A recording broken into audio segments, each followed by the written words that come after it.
월성원전 지하수의 삼중수소가 사용 후 핵연료 저장 수조에서 누설됐을 가능성이 높은 상황에서 수조 내벽에 방수제로 바르는 에폭시 라이너에 근본적인 문제가 있다는 지적이 제기되고 있습니다. 포항 MBC 특집 다큐멘터리 그 샘물 쓰지 마라와 관련해 포스코가 해당 기자 개인을 상대로 5천만 원의 손해배상을 청구했습니다. 비판적인 언론에 재갈을 물리는 행태라며 비판의 목소리가 높아지고 있습니다. 여러분 안녕하십니까? 포항 MBC 뉴스입니다.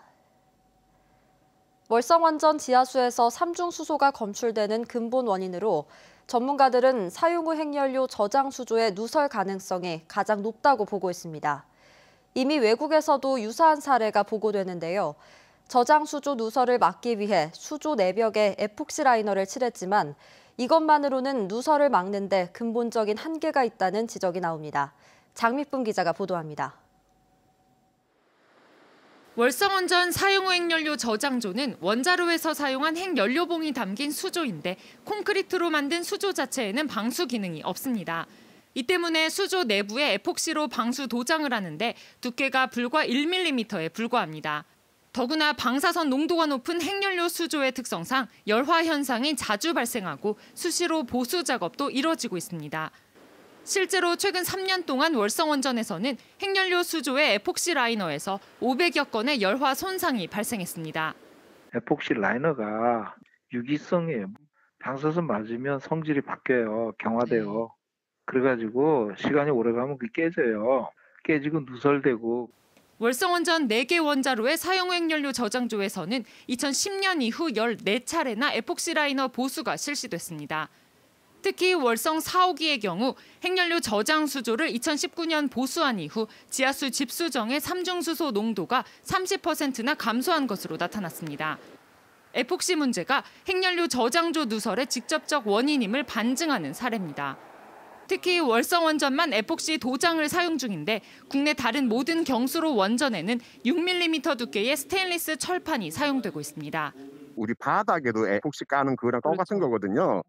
그래서 언제 깔았는지를 보고 사실은 노후의 중고로 갈 수밖에 없어요.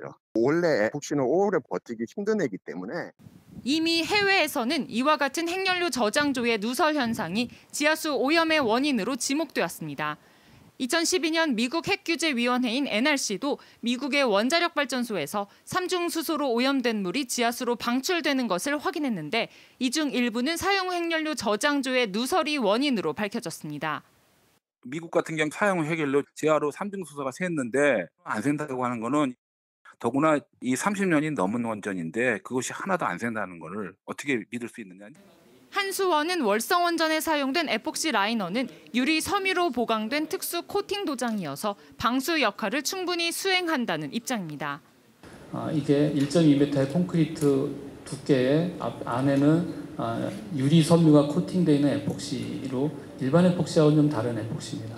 코팅이 되어져 있고요. 또 3개월마다 수중 카메라로 에폭시를 점검하며 유지 관리하고 있어 문제가 없다고 밝혔습니다. 월성원전 사용 후 핵연료 저장조가 근본적으로 누설에 취약하다는 사실이 드러난 만큼 전면적인 안전성 조사가 시급합니다. MBC 뉴스 장미쁨입니다. 포항 MBC 특집 다큐멘터리 그 샘물 쓰지 마라와 관련해서 포스코가 해당 기자 개인을 상대로 5천만 원의 손해배상을 청구했습니다. 편파적인 보도로 포스코의 명예를 훼손했다는 건데요. 대기업이 기자 개인을 상대로 거액의 소송으로 비판적인 언론에 재갈을 물리는 행위라는 비판이 잇따르고 있습니다. 박성아 기자가 보도합니다. 포항제철소의 직업병과 공해 문제를 다룬 포항 MBC 특집 다큐멘터리 그 쇳물 쓰지 마라. 폐암과 백혈병, 류게릭병 등 수십 년간 외면받아온 제철소 직업병 문제와 대기오염으로 고통받는 주민들의 실태를 고발했습니다. 하지만 포스코는 방송 이후 다큐멘터리를 제작한 포항 MBC 기자 개인을 상대로 5천만 원의 손해배상 청구 소송을 제기했습니다. 방송 내용 가운데 16개 내용이 허위 사실로 포스코의 명예를 훼손했다고 밝혔습니다.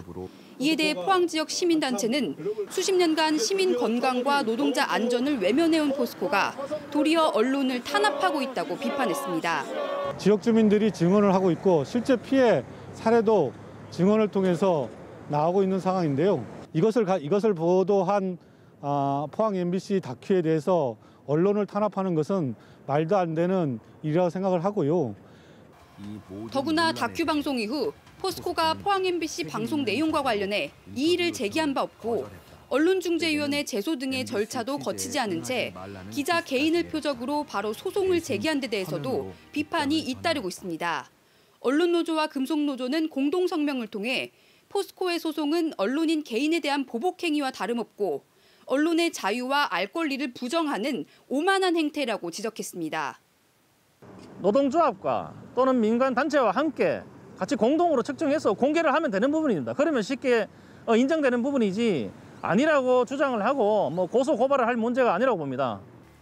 환경운동연합도 포스코는 지역 주민과 현장 노동자, 환경단체가 제기해온 문제에 대해 지금껏 인정이나 사과조차 없었다며 공식적인 반론을 제기하고 개인에 대한 공격을 중단하라고 촉구했습니다. MBC 뉴스 박성호입니다. 포항제철소 근로자들과 주변 마을의 환경오염 피해를 둘러싼 논란이 뜨거운데요. 같은 회사, 같은 공정의 사업장을 곁에 둔 광양제철소 주변 마을 주민들도 수십 년간 이어져 온 고통을 호소하고 나섰습니다. 마을 주민들은 제철소에서 날아든 물질을 수거해 자체적으로 성분 분석까지 의뢰했는데요. 그 결과가 심각했습니다. 조희연 기자가 취재했습니다. 좁은 바닷길 사이로 광양제철소를 마주보고 있는 여수시 묘도동. 지붕을 타고 흘러내린 빗물을 받아놓은 통에 새까만 가루가 가득합니다. 가루에 자석을 갖다 대니 한 움큼이 따라 올라옵니다. 마을 골목은 물론 인근 텃밭도 쇳가루 천지. 주민들은 광양제철소가 생긴 이래 수십 년째 나타나는 현상이라고 말합니다. 바람이 불면은 저희 마을에 먼지가 날아 들어오는 거나 냄새는 작년이나 그작년이나 현재나 작물에 아주 심하게 내려가지고 저희들도 도저히 먹지를 못하고. 견디다 못한 마을 주민들이 지난해 말 가루를 채취해 성분 분석을 의뢰했는데 결과는 심각했습니다. 기준치의 9배가 넘는 니켈과 7배에 달하는 아연이 검출된 겁니다. 발암물질인 카드뮴도 기준치보다 3배 높았고 구리는 기준치의 1.8배로 나왔습니다. 모두 제철소 공정에서 발생하는 것으로 알려진 중금속들입니다. 저희가 생각할 때는 묘도동만 녹기 나오는 거는 여기는 묘도동은 뭐가 문제가 있는 거죠. 주민들은 상황이 이런데도 제철소 측이 개선 대책조차 내놓지 않고 수년째 묵묵부답으로 일관하고 있다고 주장합니다. 야적장에 밀폐화 사업을 좀 해달라. 주민들 숨이라도 쉴 수 있게 몇 번을 요구를 했는데 이제 예산 문제인지 아니면 의지가 없어서인지. 또 포스코가 이미 마을에 직접 측정기를 세워 중금속 수치를 측정하고 있는데도 해당 자료를 주민들에게는 공개하지 않고 있다고 반발하고 있습니다. 개선되기보다는 그냥 현재 상태로 계속 되어오고 있는 그런 심각한 지경에 있는 거죠. 가장 지금 생명하고 직결되어 있는 문제인데 그런 장치가 있음에도 불구하고 만약에 공개가 안 된다면 이에 대해 포스코 광양제철소는 비산먼지를 저감하기 위한 밀폐화 사업 예산을 올해부터 편성해 순차적으로 진행할 계획이라고 답했습니다. 중금속 수치 측정 자료는 데이터의 객관성을 확보하기 어려워 정보 공개가 어렵다는 입장. 포스코 양대 제철소 주변에서 동시에 환경 피해 논란이 터져나오면서 사측이 보다 투명하고 책임 있는 대책을 내놓아야 한다는 지적이 나옵니다. MBC 뉴스 조희원입니다. 전국언론노조 지역방송협의회는 성명을 통해 TBS 라디오 방송에 출연해 지역방송을 비하하는 발언을 한 데 대해 국민의당 서울시당 김용 위원장과 국민의당은 즉각 사죄하라고 촉구했습니다. 지역 MBC와 지역 민방 등 26개 지부로 구성된 언론노조 지역방송협의회는 김 위원장이 포항 MBC의 월성원전 3중 수소 보도와 관련해 침소봉대니 정치적 가짜뉴스라며 모욕적 표현을 서슴지 않고 지역을 무시하는 저급한 행태를 보였다고 비판했습니다. 또 언론노조 지역방송협의회는 포스코가 그 샘물 쓰지 마라 다큐멘터리를 제작한 기자를 상대로 손해배상 청구 소송을 한 데 대해서도 명백한 언론 탄압이라고 비판하며 지역 언론은 앞으로도 왜곡된 편견과 부당한 탄압에 맞서 싸울 것이라고 밝혔습니다. 포항시와 울산시 북구 등 전국 16개 지자체로 구성된 전국 원전 동맹이 원자력 안전교부세 신설을 촉구하는 대정부 결의문을 만장일치로 채택했습니다. 전국 원전동맹은 국민의 6.4%인 314만 원전 인근 주민들이 수십 년 동안 아무런 보상 없이 환경권을 박탈당한 채 살아왔다고 지적했습니다. 원전동맹은 또 국회에 계류 중인 원자력 안전교부세 신설이 올해 상반기 중 반드시 이뤄지고 정부의 원전 정책에 원전 인근 지자체의 참여를 제도적으로 보장할 것을 촉구했습니다. 경주 터미널에서 경주 IC를 연결하는 강변로가 올 하반기 조기 개통됩니다. 경주시는 내년 4월 완공 예정이던 강변로 2.24km를 오는 10월에 개통하기로 했습니다. 총 사업비 470억 원이 투입되는 강변로는 현재 공정률이 70%로 조기 개통되면 관광객들의 시내 접근성이 향상돼 관광 경기 활성화에 도움이 될 것으로 기대됩니다. 국무총리실 소속 포항지진 진상조사위원회가 지난 사흘간 포항에서 포항지진 원인인 지열발전 관련 문서를 검토하는 등 현지 조사 활동을 벌였습니다. 지진 피해 주민들은 철저한 조사를 통해 하루빨리 관계자 처벌과 정부의 공식적인 사과가 이뤄지길 바라고 있습니다. 박상환 기자가 보도합니다. 포항지진 특별법에 따라 구성된 국무총리실 소속 포항지진 진상조사위원회가 포항에서 실지조사를 시작했습니다.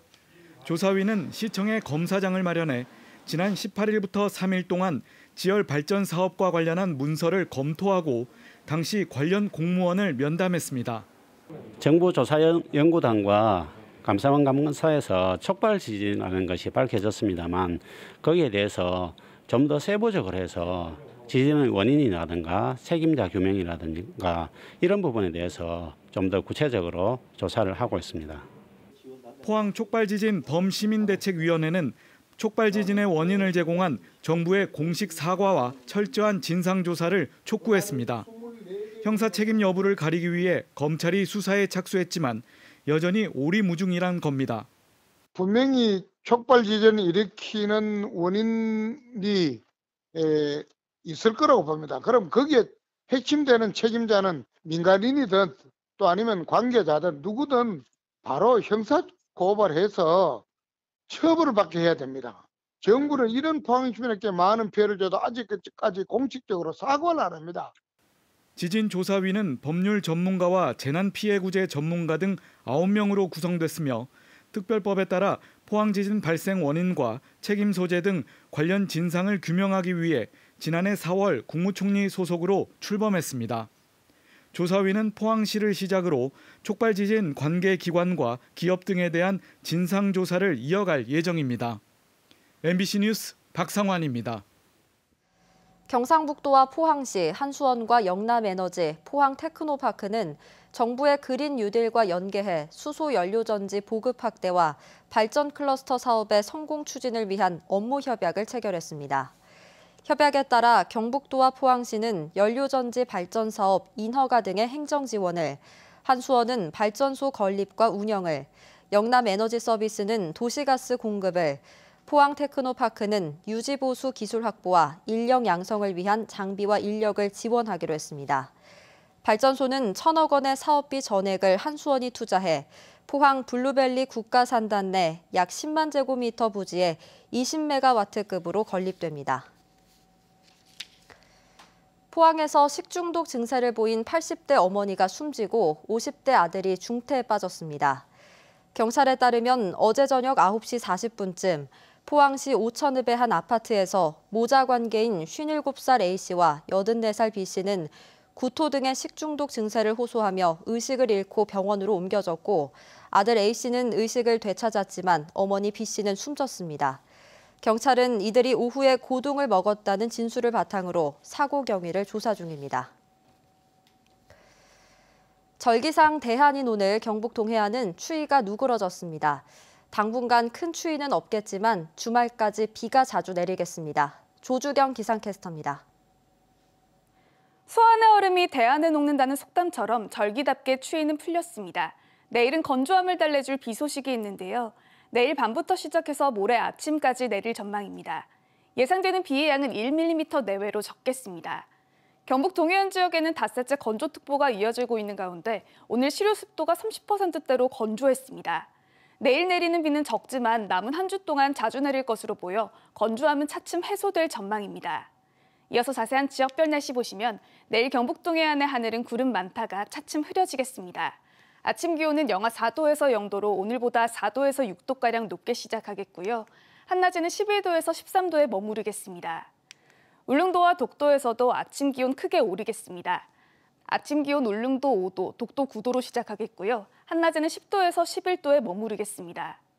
동해바다의 물결은 0.5에서 최고 2m로 비교적 잔잔하게 일겠습니다. 일요일까지 비는 내렸다 그쳤다를 반복하겠습니다. 다만 기온은 예년보다 포근한 날씨가 길게 이어지겠습니다. 날씨였습니다. 포항시는 새로운 미래 먹거리인 해양 장비와 해양 관광 산업을 육성하기 위해 해양 장비 시험평가원과 용한 서퍼비치 건립을 추진합니다. 해양 장비 시험평가원은 3,000톤급 시험평가선 건조와 함께 1,000제곱미터 규모로 영일만 3일반 산업단지에 지상 3층으로 건립됩니다. 수중 로봇과 수중 드론 등 다양한 해양 장비들을 선박에 싣고 바다에서 직접 테스트할 수 있어 경쟁력이 더 높아질 것으로 기대됩니다. 용한 서퍼비치 조성 사업은 총 사업비 20억 원으로 추진 중이며 지상 2층 규모로 해양 레저 시설과 쉼터 등이 구축됩니다. 포항시는 지역 기독교 교단별 대표자들과 간담회를 갖고 코로나19 장기화에 따른 시민의 안전과 건강을 위해 적극적인 방역 협조를 요청했습니다.